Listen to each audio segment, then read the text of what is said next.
Алло, бала-шаға! Бізде бүгінгі талқылайтын тақырыбымыз Дастан Сатпаев пен Темірлан Анарбеков жайында болмақ. Дастанның үздік 5 голы және де үздік сейфтары Темірлан Анарбеков. Сол жайында егер қызықты оқиғалар мен ақпараттар мен білгілеріңіз келетін болса, каналға тіркеліп лайк басып, тақ жаса деген кнопканы басып қойыңыздар. Ал біз кеттік.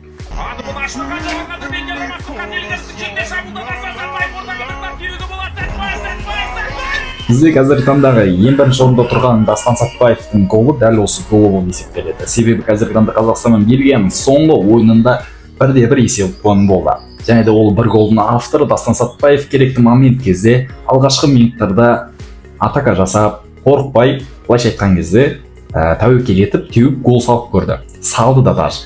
Сол себептен бұл голды біз бірінші орынға қоятын боламыз. Себебі Дастан Сатпаевтың бұл голы Еуропаға көрінді. Еуропаның жұлдыздары көрді. Оған көз түсіп қаншама жандарымыз бар. Бізде Дастан Сатпаевтың екінші үздік голдарының бірі, ол әрине бізде Дастан Сатпаев қарасаңыз болады. Сатпаев чемпионатындағы 13-ші голын соқты.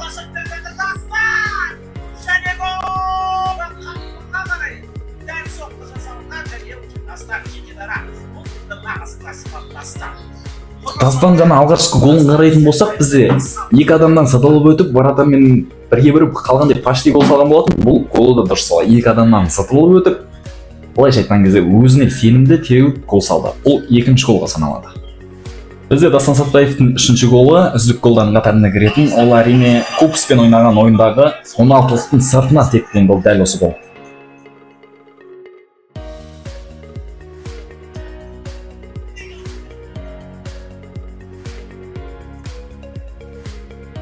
Бұл бізде былайша айтқан кезде бірінші орынға лайықты голдардың бірі десем де болады. Бірақ 5 қатарына кіреді. Үшінші орынға сай гол. Келесі 4-ші орында десек те болады. Бірақ Дастан Сатпаевтың әр соққан голы бірінші орынға лайықты деп айта аламын. Себебі мына голды қарап жіберсеңіздер.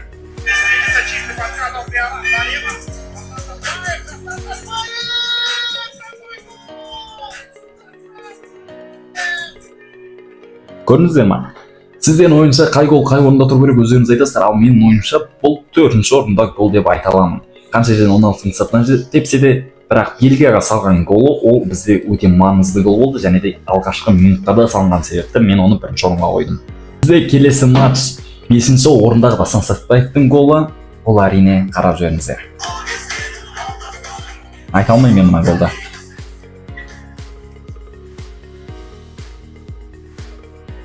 Қаталу енді. Мынандай гол салу деген жүр Еуропа деңгейінде ойнақ бастады деген сөз. 17 жасар игрогымыз біздің Дастан Сатпаевымыз. Челсиға, Реалға ауысатын игроктардың бірі десем де болады. Бізде Еуропа үшін бұған көз түсіп қойған. Челси үшін контракт жасап қойған болатын. Сол себептен Реал Барса үшін бұл кеш. Ал енді бізде келесіде Темірлан Анарбековтың 5 топ сейфі жайында айтатын боламыз. Бізде Темірлан Анарбеков.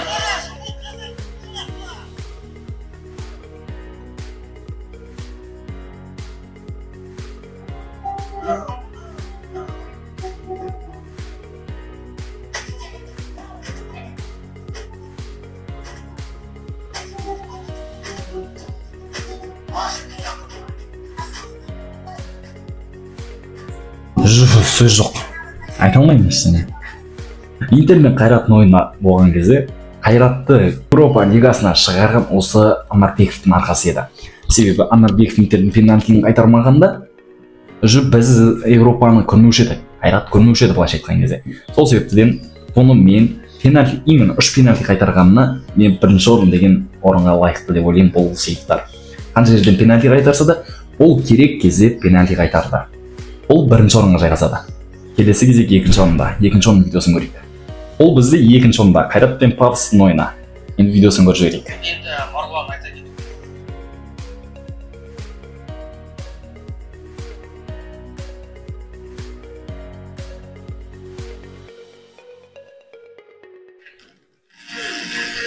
Сөз жоқ. Тамаша. Куртуаның өзі мойындаған бізде Анарбеков. Куртуаның өзі мойындаған. Былайша айтқан кезде Реал мен Қайрат ойнаған кезде. Айта алмаймын, сөз жоқ енді. Куртуаның өзі мойындап кеткен. Анарбеков пен Шерхан сөз жоқ сіздерге. Келесі бізде үшінші орынға қоятын лайықты деп ойлаймын. Қара жүріңіздер видеосын.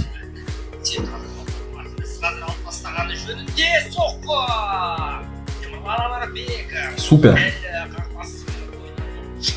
Супер, сөзім жоқ айтарға вообще былайша айтқан кезде сөзім жоқ деймін ғой. Білмеймін, анау сияқты оратор көрмеген. Қандай игрок кеп тепсе де дәл табады тепкендерін ше. Дәл сол жерге қолын созып үлгереді. Былайша айтқан кезде мысық деуге болады Темірлан Нұрбековті. Және де темір десек те артық болмайды. Ал енді бізде келесі 4-ші орындағы голды қарап жіберейік. 4-ші орындағы Анабековтың үздік сейіттарының бірі. Астана мен Қайрат ойыны болған кезде мысық ұсап адамның алдына жүгіріп шығып допты ұстап үлгергені. Қарап жіберейік.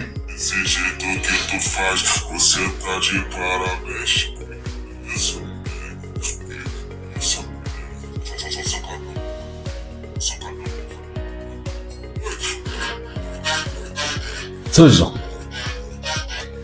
жоқ. Бұлай тұру деген жөп айта алмаймын. Бүрлік әлем ол былайша айтқан кезде ше. Мен Ювентустың баратарына келіп, Европада бәлем жинап жүрген Барса дейсің ба, Ливерпуль дейсің ба, қай елдің баратарысына келіп, дәл осы сияқты смело қорықпай тухын жинап, адамның алдына жүгіріп шығатындай қасиет ешқандай баратардан көрмегенмін мен. Бар енді арасында бір-екеуі, бірақ олардың уже жартысы не десем де болады. Аты аңызға айналғандар. Ал енді 5-ші орынды көрейік.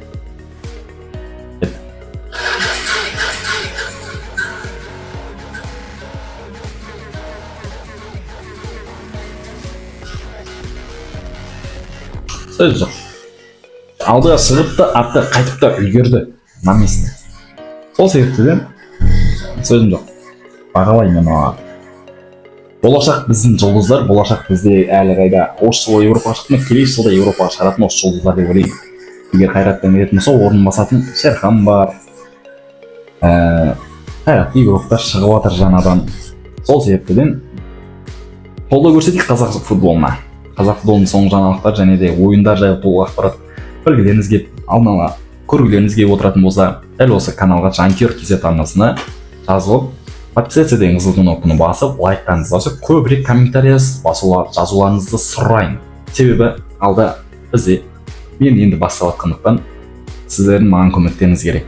Дәл осы видеоны ретке шығарайық, жан-жаққа тарқатып, достарыңызбен бөлісіңіздер. Репост болса репост жасаңыздар, мүмкіншілігіне тарқатып үлгерейік. Себебі сіздердің әр басқан лайктарыңыз, әр басқан тіркелген кнопкаларыңыз бен комментарияларыңыз мен үшін өте маңызды. Келесі видеода кездескенше сау саламатта болыңыздар.